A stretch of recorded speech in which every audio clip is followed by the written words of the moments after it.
From impersonating law enforcement, unlike Primitive Technology Idea, who deceived viewers for years until their downfall. Have you ever faked a video? Here are 7 YouTubers who got exposed for fabricating content. Kicking off with one of the most prominent creators, MrBeast, who on July 24th, 2024, was accused by a former staff member, Dogpack404, of falsifying videos. Have you ever faked a video?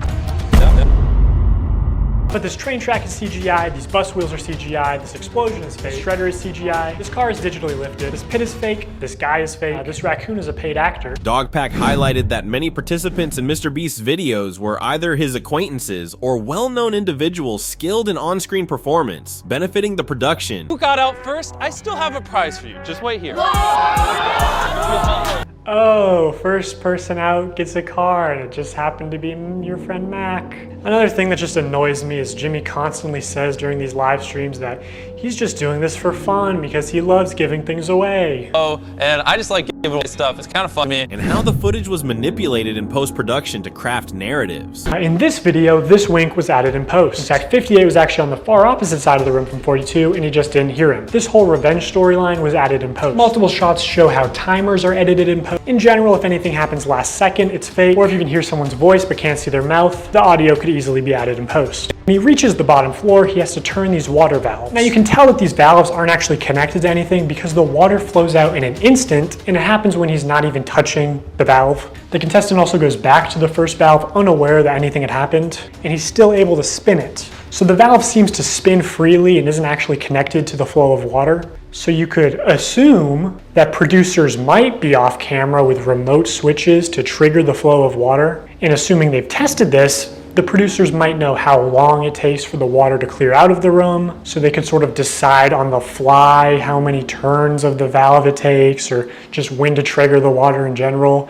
to make the results close. And in this video, spoiler alert, the contestant wins the money, so rigging the challenge could be seen as a good thing. These revelations left MrBeast's followers feeling upset and let down. Frankly, hearing that MrBeast might be a fraud isn't shocking, yet MrBeast has not yet addressed these claims publicly, unlike Primitive Technology Idea, who deceived viewers for years until their downfall. On October 12th, 2019, Primitive Technology Idea, a channel showcasing ancient construction techniques, was called out by YouTuber Polydactyl for falsifying content, supporting his claim with compelling evidence. Additionally, on the wall of the hole, these long smooth cuts can be seen which are completely incomparable to the cuts being made by the stick. Well, there's a reason for this. Turns out spray paint marks weren't the only thing that they forgot to rub out, as in the minutes that follow, excavated tracks can be seen here, here, here, and here. Despite 600,000 viewers watching, Primitive Technology remained silent. 2 years later, Photo Expression exposed their filming location and remnants with drone footage. But Sunny V2's video less than a year later was the final blow. Well, we'll get to that in a little bit, but first, let's focus on the idea that it's only 2 people doing these impressively large primitive construction projects. If that's what they were attempting to portray, it probably would have been best not to include the clip where a guy in a white t-shirt can be seen working on the project in the background. Primitive Technology still didn't respond, but the truth was out. Credit to the construction team for assisting these 2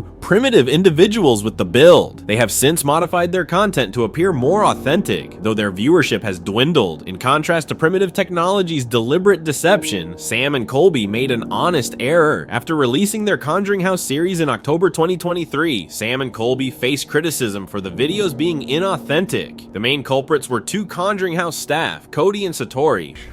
If anybody's here, I'm gonna ask you, if anybody's here, I'm gonna ask you to make that same noise you just made, maybe, let's say 4 times, to let me know you can hear me. Who claim to communicate with spirits. When family members come through, it's just letting them know that they're watching over them. Initially skeptical, Sam and Colby later changed their stance. While we were leaving the park, we had a team member look up all the information that we got from Terry, that the spirit that came through, and it was all true.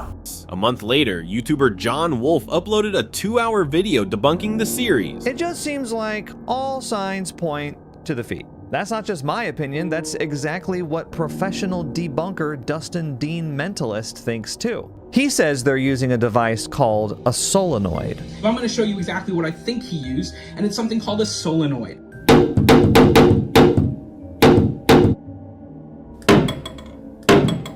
A solenoid is a device that you can plant anywhere. You can hide this on yourself. You can hide this under the floorboards. You can hide this in the walls. You trigger this with a toe switch, and it makes a knocking noise. While Sam and Colby made an honest blunder, Allin with Ari defrauded people out of large sums. On July 23rd, 2022, Allin with Ari shared her narrative online. My name is Ariana, and I am homeless. I will be 32 this Monday.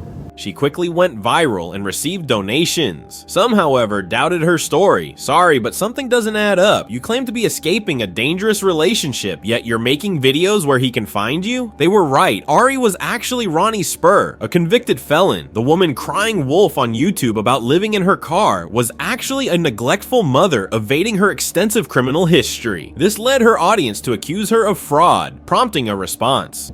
I don't even ask people to subscribe to my channel or like my videos. The way I see it, I never had the intentions to gain pity or sympathy from anybody. That's not what this was at all. To make matters worse, just days earlier, Ronnie attempted to buy a luxury van. I went to Mercedes-Benz, and first of all, I've never been to Mercedes-Benz dealership. But not just any Mercedes-Benz dealership, I'm at the one in Beverly Hills. Clearly indicating she wasn't as financially distressed as she portrayed. This caused Ronnie to lose subscribers, and 3 months later, she thankfully abandoned her channel altogether. Unlike Patty Mayo, who tackled such accusations on live TV. On August 25th, 2017, Patty Mayo's show, where he allegedly apprehends real criminals, was scrutinized by ex-officer Cody Garrett.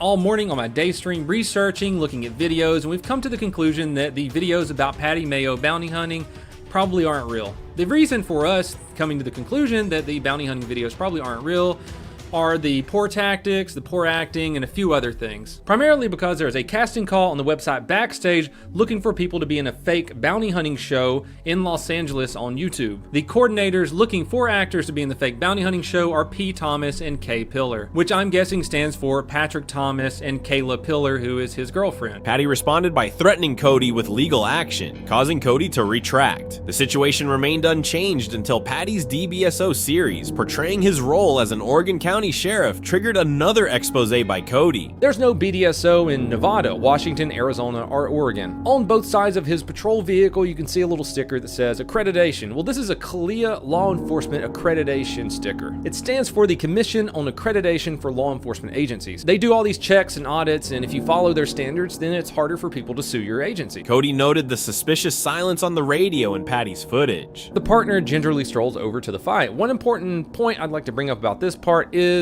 the lack of radio traffic. Well, not just here, honestly. The video's 43 minutes long, and they're the only people on the radio the entire time. You can't go through my control one fighting. You can't go through my pocket. Another thing that I kind of want to point out is that he's still releasing bounty hunter videos.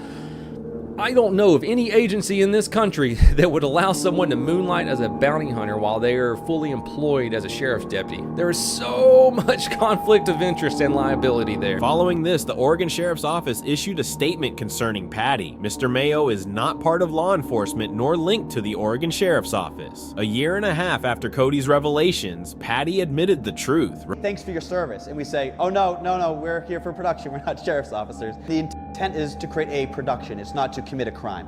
And so that's why before we even purchased the cars for the show or any equipment, we sat down with the police department. We said, this is what we'd like to do. What do you think? To try and avoid any confusion, people on the production team wear these bright yellow vests that say film crew. And if anyone happens to be walking by during a shoot, there is a dedicated member of the crew to go tell that person exactly what's going on. Revealed as an actor, Patty continued to create these videos purely for entertainment.